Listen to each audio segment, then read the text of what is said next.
There is no single guaranteed way to grow as a creator. If there was, then anybody could learn to do it and reach the same heights. The first thing VTubers need to improve their growth is an ability to accept criticism. This whole video is a critique on the content made, and if you're a viewer or creator, please keep an open mind and don't feel personally attacked. And understand that I'm trying to offer people a direction if they wish to grow. Using someone as an example does not mean that I hate them, it does not mean I think they are doing a poor job, and it does not mean what they create is bad or of lesser quality. Creators can choose to follow it or not. They can continue doing what they have been doing, and there's still a possibility of growth. I'm offering an outside perspective to see if someone can kickstart something that might inspire them to create more over time. With that said, let's dive into it. The majority of VTuber content is roughly the same. They stream a game, chat with the audience, or react to whatever's popular on YouTube. Some of these streams get turned into YouTube videos later,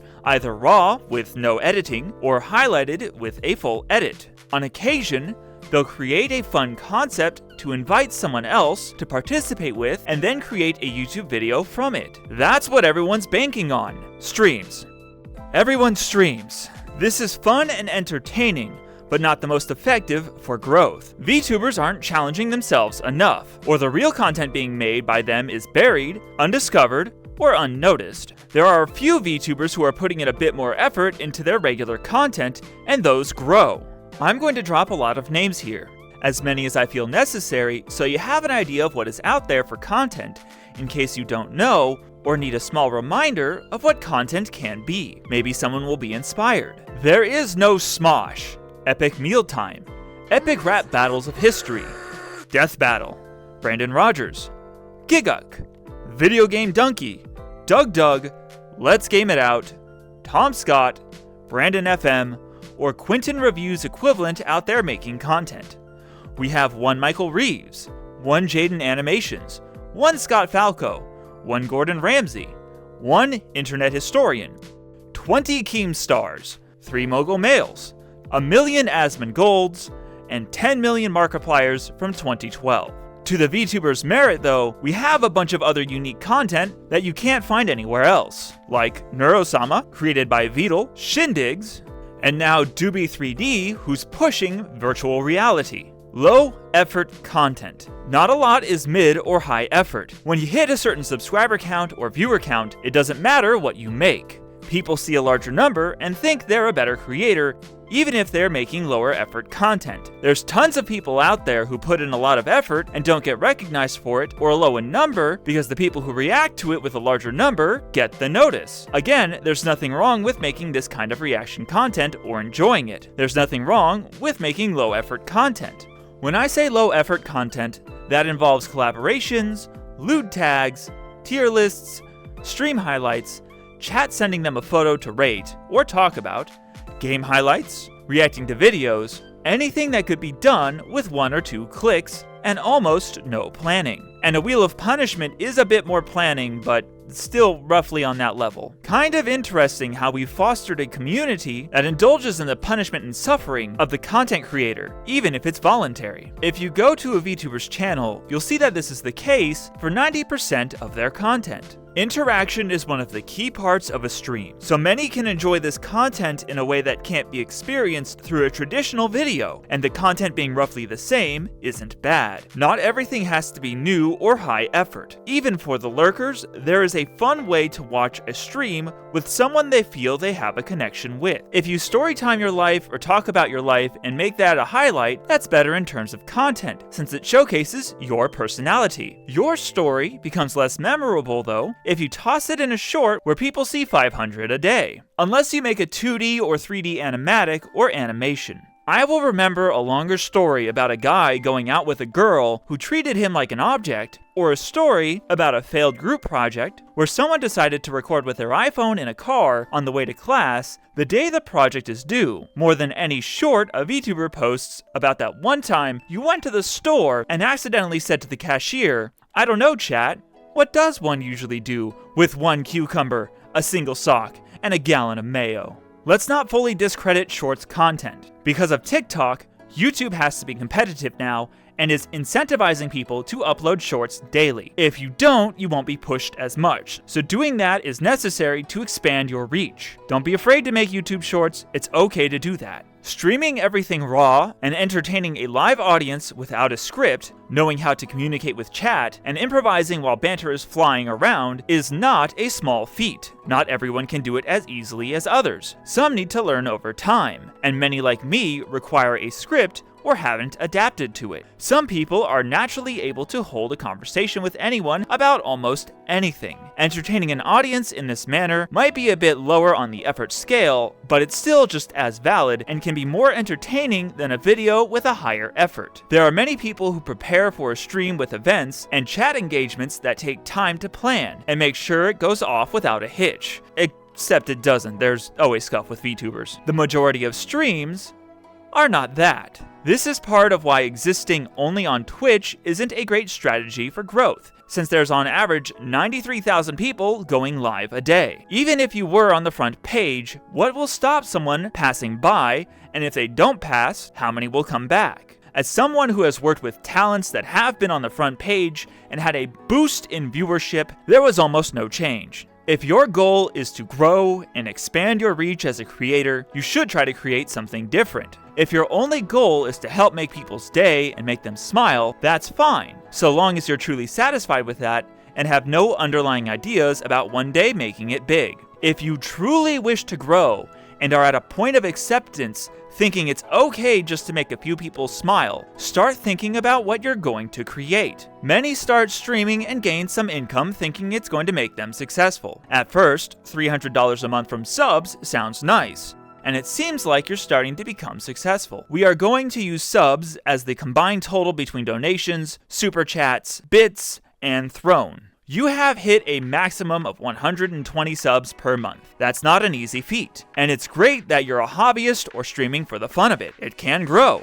It might shrink. And after 2 years, if you're still sitting at that number and trying to go career while that number has only gone up or down $50, it's more than likely not going to change even if you rebrand models. Rebranding should be done when you want to change your content or your brand recognition, not because you want to gain more attention.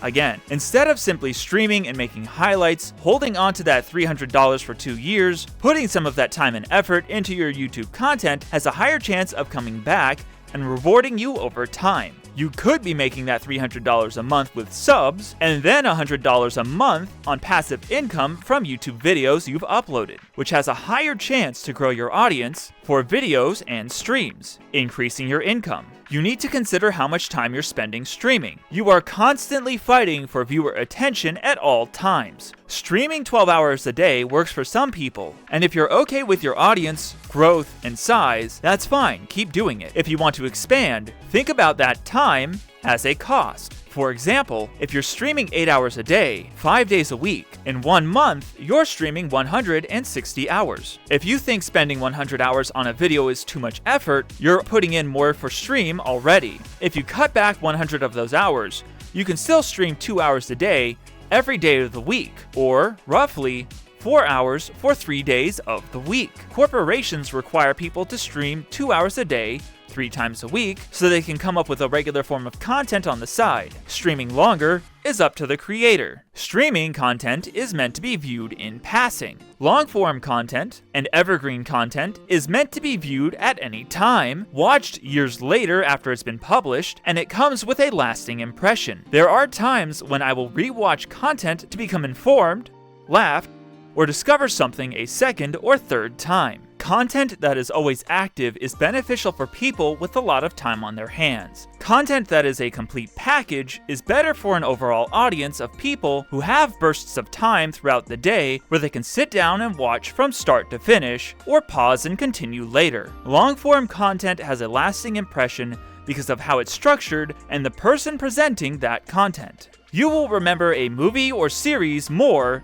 because of the ending, because it had a start and stopped with a satisfying finish. Halo would have been an amazing series if it ended on 4. Titanfall 2 was as long as the game needed to be good. Life is Strange 1, even if it had some cringe teen dialogue, had a series of chapters that started and finished, complemented each other to build an overall narrative, leading to your final decision in the end. Reviving classic movies with prequels usually does not have the same impact as the original movie or the first set of films. Streaming does not have to be your first form of content as a creator or VTuber. You can start doing anything else and transition into it. You can build an audience first without a single stream, and the instant you stream, you'll have a sizable audience. Amelie, known as Monarch, started as a voice actress first, became a musical artist on YouTube, and finally a VTuber. She started with larger numbers because she built that audience over time. Same with Nyanners. There is a rare number of corporate VTubers who actively choose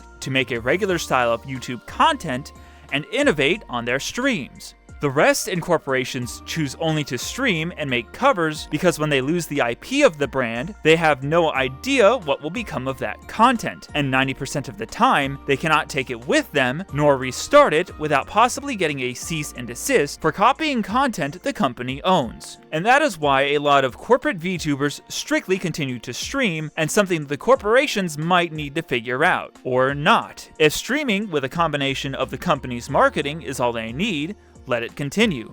A few VTubers are pushing things a bit more with their 3D models. They have the ability to do things with the model, however, most don't touch it or use it beyond the occasional ring fit stream. VR chat virtual creators and VR chat VTubers use 90% of the models they find more than the average live 2D VTuber uses their dedicated 3D model. I'd like to give a shout out to anyone who makes a 3D concert of some kind. Even if it's in Warudo, it's a massive effort to put yourself on a stage and sing to an audience. We're going to excuse the people with health limitations because standing can be hard. With the help of Warudo, we can put on concerts without standing, without a large production team. With things as simple as buttons on your keyboard, you can switch cameras and direct the whole thing yourself, which is a strength that we have as VTubers. Using a 3D model full body is difficult and requires standing and extra motion. Additionally, hiring an entire crew makes solo concerts a lot harder. So using the tools you have available to you is a great step toward making new pieces of content. I helped set up a whole game show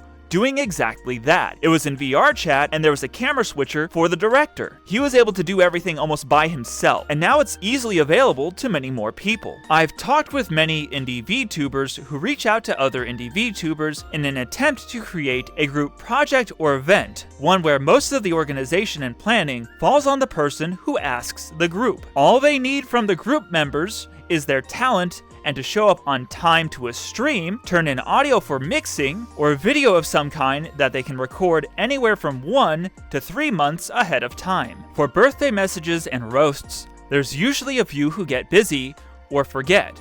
That happens.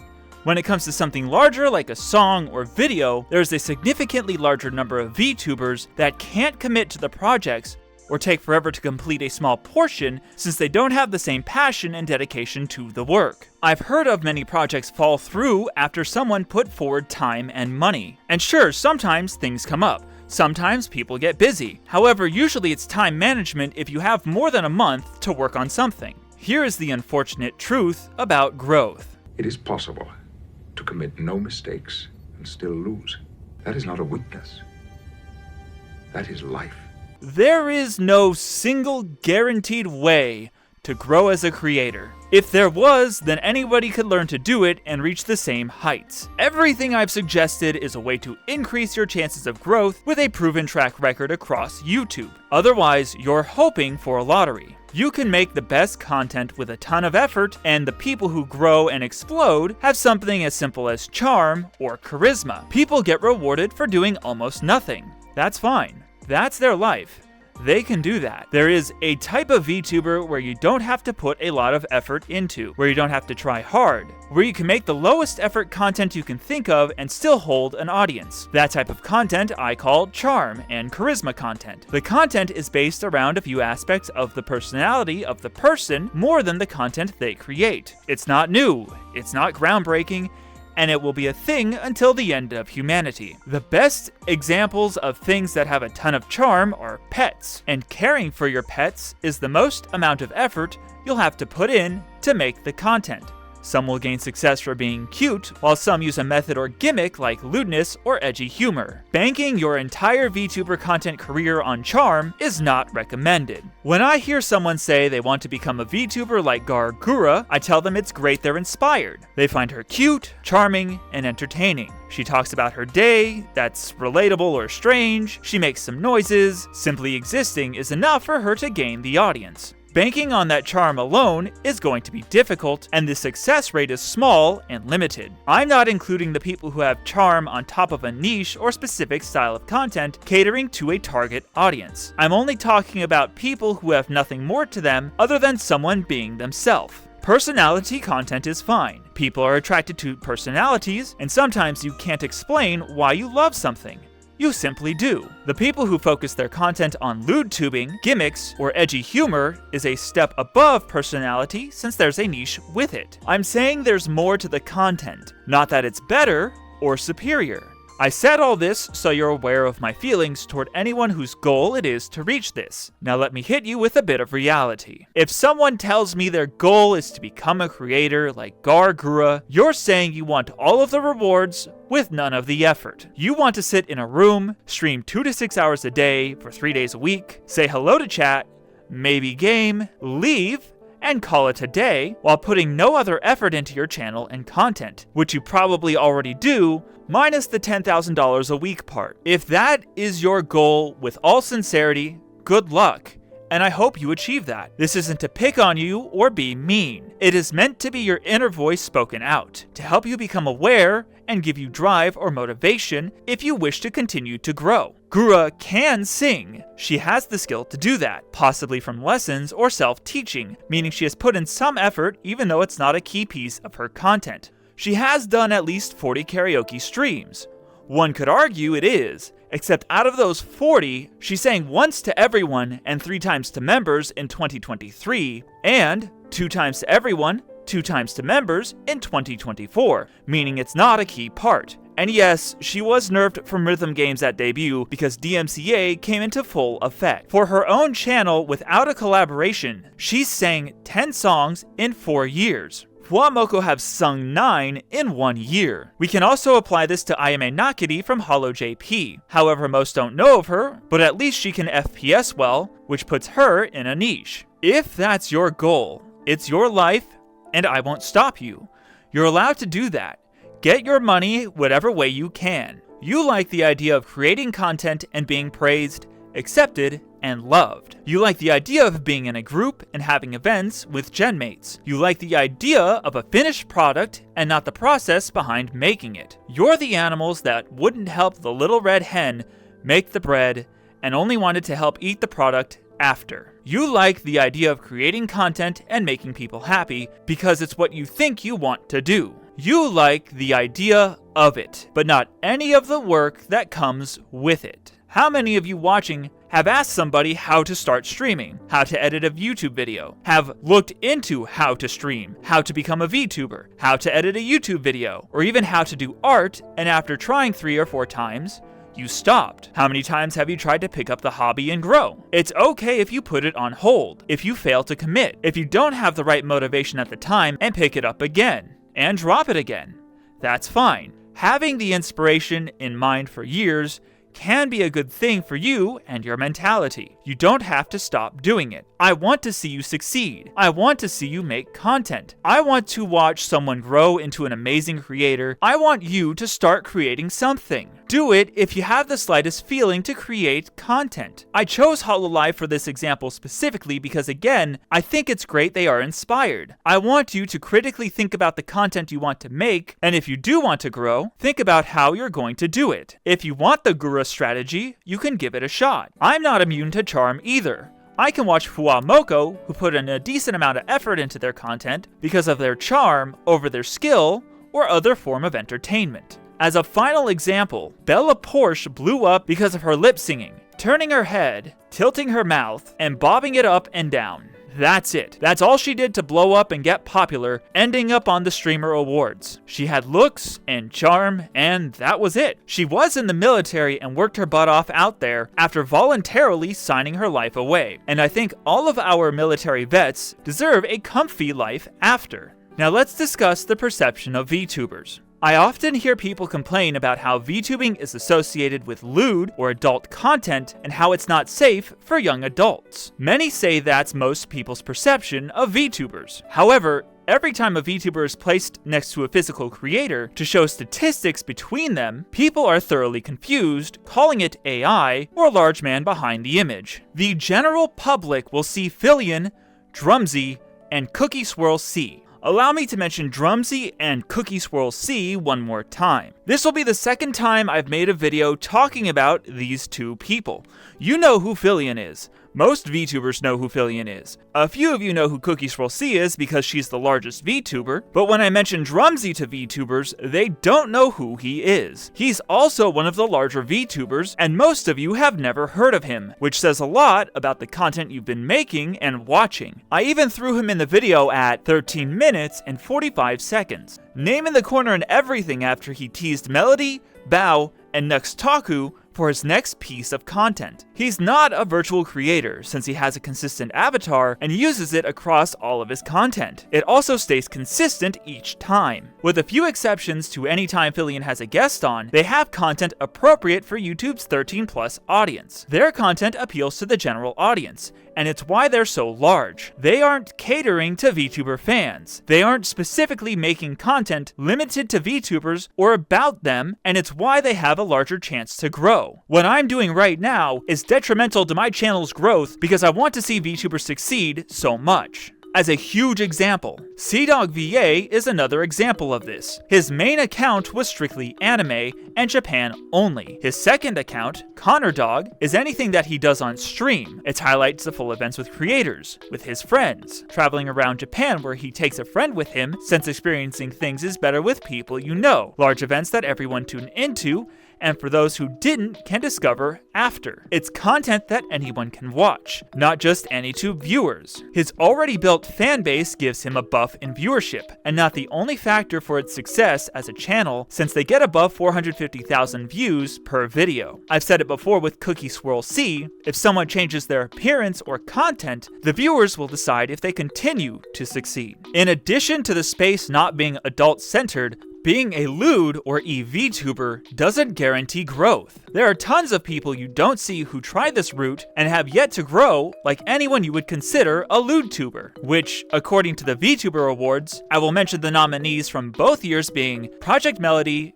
Cottontail VA, Fifi, Satoe for the first year, and Skew-chan for the second year. You see them and think they're successful for it, but I would like to mention that both Satoe and Skew-chan grew as an artist first. If they don't see it as AI, meme-worthy, or adult-oriented, the other perception people on the outside have to VTubing is drama, infighting, or someone playing the victim, and I'm getting really tired of the last one. There are a select few who try their best to start drama, look like someone else, or do whatever they can to get banned just before a special event to gain publicity and sympathy. Before you accuse anyone of this, be sure you have a mountain of evidence to support your claim while keeping an open mind about the possibility that they are, in fact, struggling. Someone complaining about copyright claims for music on YouTube does not count as playing the victim. YouTube has a slight problem. Someone struggling to make the system work. However, when someone's thumbnails look suspicious and they wonder why they got banned, sometimes they don't know. Some VTubers have admitted on stream that they tote the line of Twitch TOS, and when they get banned for it, complain on Twitter for engagement bait,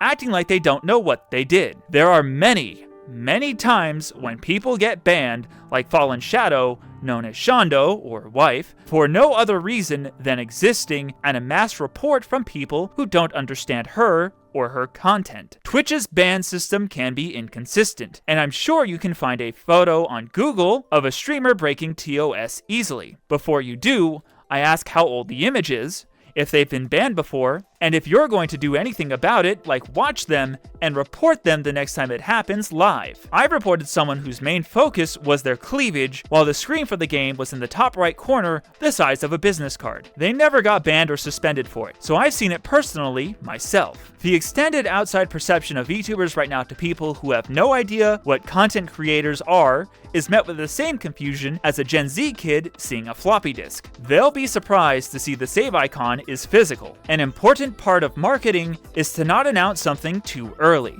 A lot of games and films have decided to abandon this, and it is met with a lot of scrutiny and anger. The same goes for when you're going to debut. Extended debuts are a common thing in the VTuber sphere. Some people will put debut TBA on their account. Others will put a debut date 3 months ahead of time. There is in fact an amount of teaser and preview that becomes too much and starts becoming spam in someone's timeline. After a while it reaches annoyance levels and people will hit the mute button, lowering your ability to reach people. You can have the best marketing strategy and gimmick and still fail as a creator because what matters most is your content. My suggestion for anyone marketing themselves as a VTuber should do so at most a month before, better around 2 weeks, and ideally 1 week's time. Because the more you keep posting these sneak peeks, the higher a chance someone will think it's spam or something they've seen before. It's almost like crying wolf. After the first 3 weeks, people are expecting a result, and the hype, excitement, and curiosity has slowed down. Streaming to YouTube has a larger benefit over time since you can put a tipping section in the description while also allowing super chats. Live streams on YouTube gain ad revenue over time, as long as it's not over 6 hours, because that's a scary number for most random viewers, unless it's an analysis video or investigation of some kind.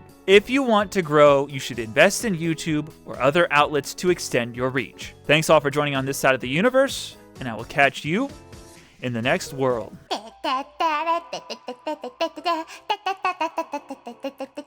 Talk